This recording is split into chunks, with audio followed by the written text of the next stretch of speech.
Yes. Okay, thank you. So, good afternoon, everyone. So, I'll be presenting my paper on cyberbullying and how it affects human dignity. What is to be done? First, greetings from Thailand. I'd like to thank Karim Kardal for working so hard behind the scene for all the small little details and all of the members of the committees, as well as Dr. Kate for hosting this very difficult session with all of the internet problems. And I'm with the Payap University in Chiang Mai, Northern Thailand, Department of Peace Building. So this is my outline, the standard academic format, introduction, lit review, methodology, findings, and conclusion. First off, the problem statement. Uh, all of us are right now using the telephone, which is the Internet of Things. So all of us are subject to one form of online harassment or not, one way or the other. So I think this paper really affects everyone to the core. And I've got three research questions with three parallel purpose of the research. One, what are the characteristics of internet or digital bullying? Second, to understand the impact of digital violence on the survivors and victims. And third, what are the ways by which we can address these issues? So there's a theoretical literature review. So bullying is defined as the intentional act of aggression against another. And because of the internet, we're all now subject to internet bullying, not only the standard offline bullying. So right now, cyberbullying is very common. It happens quite frequently. And right now, therefore, digital bullying is also a new phenomenon. And cyberbullying can be seen as, in general, all kinds of negative behavior when we go to social media. And these are the factors that define what is bullying. One, the intention of the person, like to put you down, to shame you. Repletion, you do it again and again. And then thirdly is the person has power over you by the use of language in the internet. And there are two types of uh, insults going on online. One is for fun, like a joke, but sometimes the joke can border on racism, sexism, without you knowing it. And then there's also the intentional harm. I remember Slavoj Žižek saying, now in his part of the world, making fun of others is just normal. But that's not the case in other societies. Like in the US, it's totally unacceptable to make fun of people because of their gender or color or ethnicity. So you have bullies who have psychological power over their targets who do not have power. And bullies have support. They're the big guys and girls, the mean girls and the mean guys. And the targets are usually solitary and have no support. Methodology. So this is basically a systematic review of the literature using different databases, EBSCO, Eric Search, JSTOR, ORCID, and Scopus. And since this is a relatively new topic, I went through the academic journals, professional journals like nursing journal, medical journal, psychological journals, and also government websites that provide support. And specifically, I looked at psychiatry and public health journals. So key terms I used in my search included the following: cyberbullying with a dash or without, harassment, incivility, digital violence, electronic bullying, internet bullying, online harassment, aggression, social aggression, and trauma. So using all of these key terms in my search, I was able to come up with a set of literature that I used. So data on cyberbullying were extracted from each literature, and then I looked at the titles and abstracts. If they are suitable for my purpose, I downloaded the full text of these papers.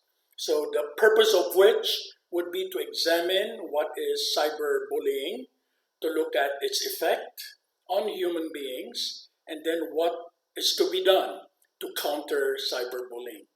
Findings.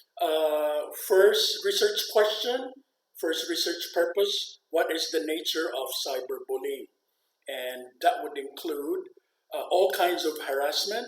So you would see people would type in, no one likes you, or I hate you, go to hell. These are some examples of cyberbullying. So this is a whole continuum.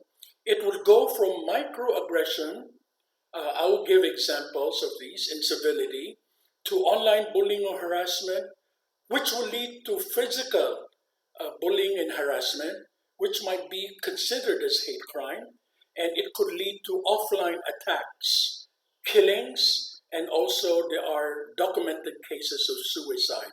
So it's a whole continuum of what could happen from simple acts of aggression online. And this is the lower stage. It's called incivility, not being polite. Microaggression, just saying things like, you can Google that. Some people get hurt. But when you ask a question, they say, why don't you Google? Okay, so being insensitive or rude, sometimes you don't know that you're hurting the others, but it's happening. And then a lower type of microaggression would be you pick favorites in class, in your projects. You have certain person or sex that you prefer, and it's quite obvious. And then you make stereotypes. These are forms of microaggression. And some examples of incivility is like, why are you asking me? Why don't you do your own research? You can Google the information. So these are just minor compared to online bullying. But because bullying is more intense, it can border on libel, defamation, and infamy, like insulting and attacking a person's character. And examples of bullying is how stupid of you. You're a moron. And worse, you can only imagine, I cannot put down in writing, calling you all kinds of names. And this happens everywhere, in chat rooms, message boards, online chats, and so on, online gaming, social media. So some characteristics, again, it would be, it happens again and again. And since it's online, it's almost permanent. If somebody sees someone being insulted, it's going to stay there forever. And then sometimes guardians and authorities are not aware of what's going on. So the problem with online posts is if you bully somebody, it will be listed forever. For example, the US has very strict rules on alcohol.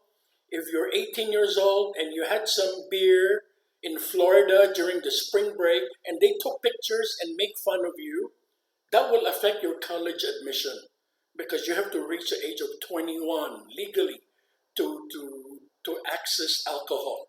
So that would be one kind of big impact on your life and your decisions in life.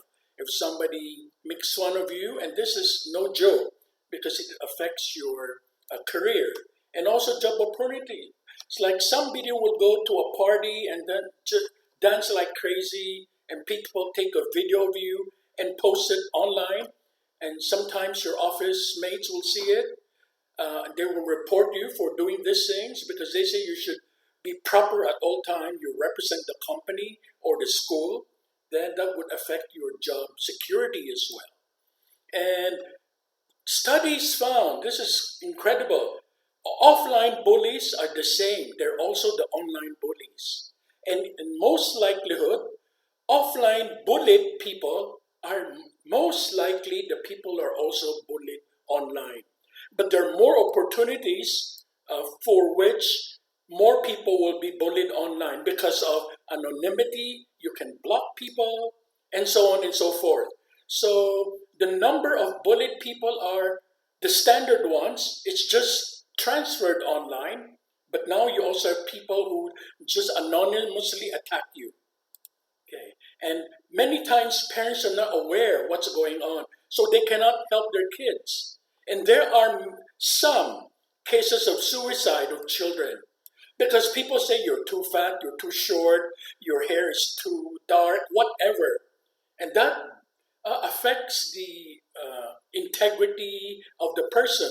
People feel hurt, and some students will just slash their hands or just hang themselves or drink pills and die. So parents do not know what's going on.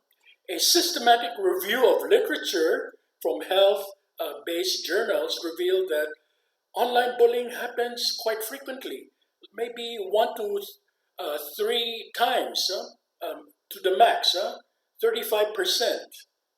It happens there. And then in the US, they say 16% of high school students were bullied in 1 year alone. That's a lot, huh? And then also in another year from 2018 to 2019, 22% of high school students get bullied in the US, and 16% of middle school students are bullied. That's from government sources. And they also say that there's a relationship between emotional intelligence and bullying. Many times, bullies are not fit socially. Maybe they move too much houses, or the income of the family had dropped, or he's the only child, or she has parents who are very alcoholic and violent. So this will spill over to the children. And bullies sometimes are scarred emotionally themselves. It's their way of overcompensating for their problems. And another research would say that bullying would be based on 3 characteristics. How can people adapt? Like some people just say, I don't fit in. So let me create some commotion and people will go around me. And how much stress people undergo. And how do they deal with other people, the interpersonal relationship? Research question 2, what is the impact of online aggression? So most cases, young people are highly affected because young people are glued to their cell phone 24/7, and it affects their mental health a lot. Many times people go online so that they'll get the serotonin and all of the chemical boost. If they see one like, they have the high, emotional high, because the chemicals are moving around in their body. You get 10 likes, you feel better. You get 100 likes, you feel much better. So people go back and check how many clicks they get. But if they get low clicks, then they don't feel good. And then they get negative comments, bullying, that's even worse. So, 2 outcomes of online bullying. One, some people get thick skin, meaning they don't care anymore. They just are not bothered by it. However, other people are strongly affected due to their sensitivity emotionally, and they lose their self-worth. Those are the people who will commit suicide. And effects of digital violence: 1, severe depression; 2, using a lot of alcohol to drown the hurt feeling; and 3, thinking of and actually committing suicide. So a lot of people are thinking of, and a few actually commit suicide. And a Turkish study, 2019, says that parents really don't know that cyber harassment are going on and that's affecting their children. So a lot of things have to be done. This is a recent study. So who are the bullies and who are the bullied? Each country, each culture is different. The dominant group, wherever they are, will be the bullies in general. And the marginalized group will be bullied. Let me give, I don't know. Now, it's hard to give real world examples. I could. Okay, let me give the US example. If you're white, Anglo-Saxon Protestant, you're in the dominant group.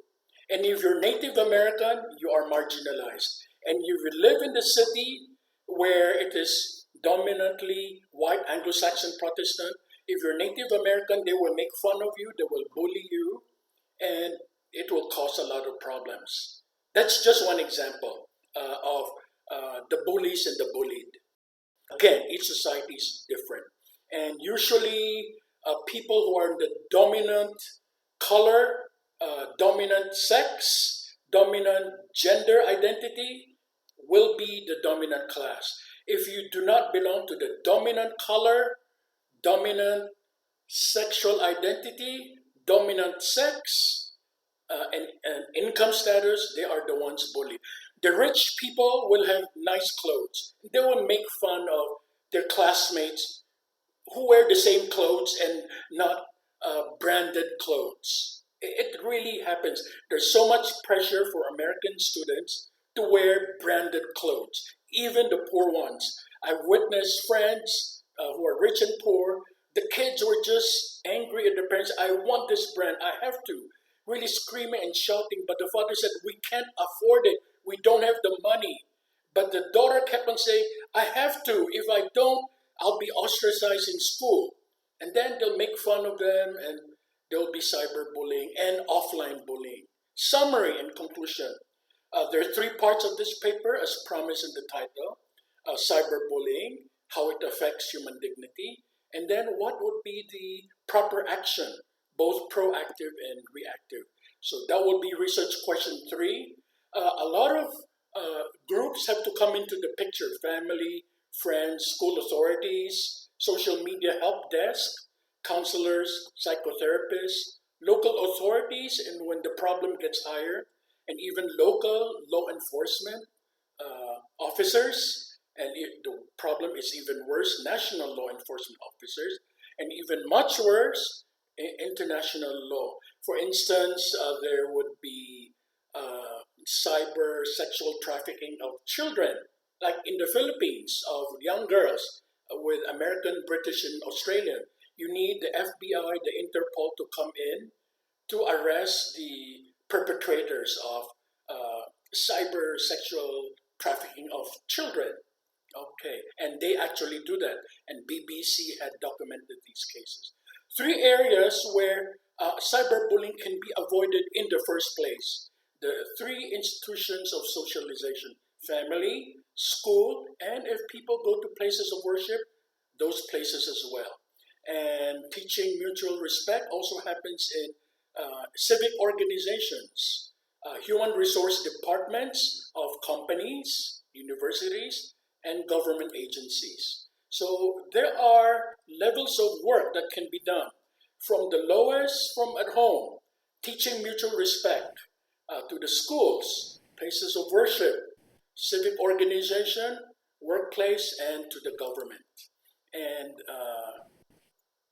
okay, and some, uh, in fact, cell phones can have parental guidance settings, and computers. So if you have children, better put them on parental guidance settings to protect your children, and you can see what's going on. And then there's a new technique to measure cyberbullying. It's a test online, computerized testing.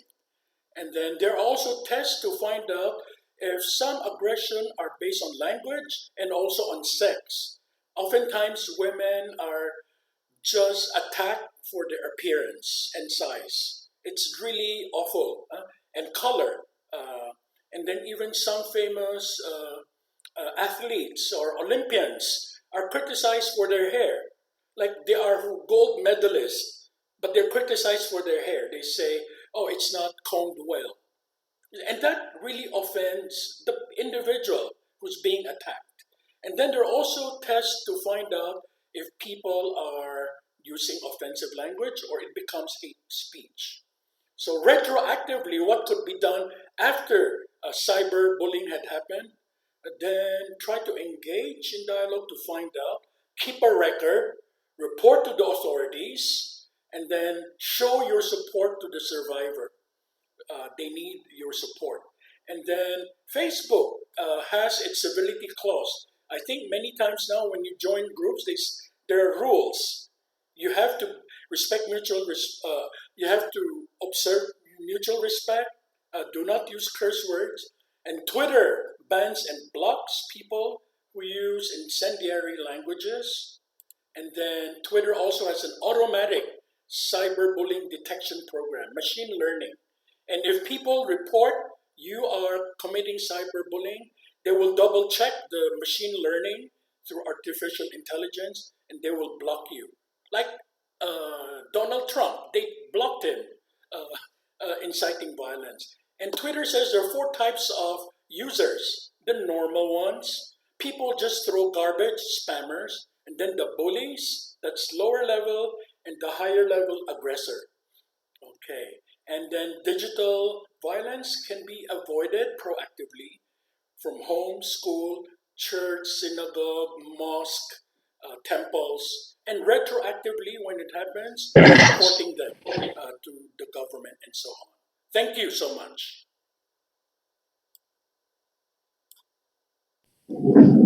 Thank you, Mr. Ray. And I'm asking, I don't know who will be the next participant, who is ready. I'm ready. I'm ready. I'm ready, please. Mr. Isaac Adeleku. Isaac, okay. this is not your turn, please. You are not in our session, but Mr. Karadal, Mr. Isaac asked this because no. This is not dear Isaac's turn, and I set him several times from WhatsApp and from here. Isaac, we will announce you when your turn comes. Okay, don't worry. Don't worry. Okay, but now I see that other participants are not online. Dr. Dedi is not online. Also, Tayan Pratama. And also, I haven't received the presentation from Mr. Sani.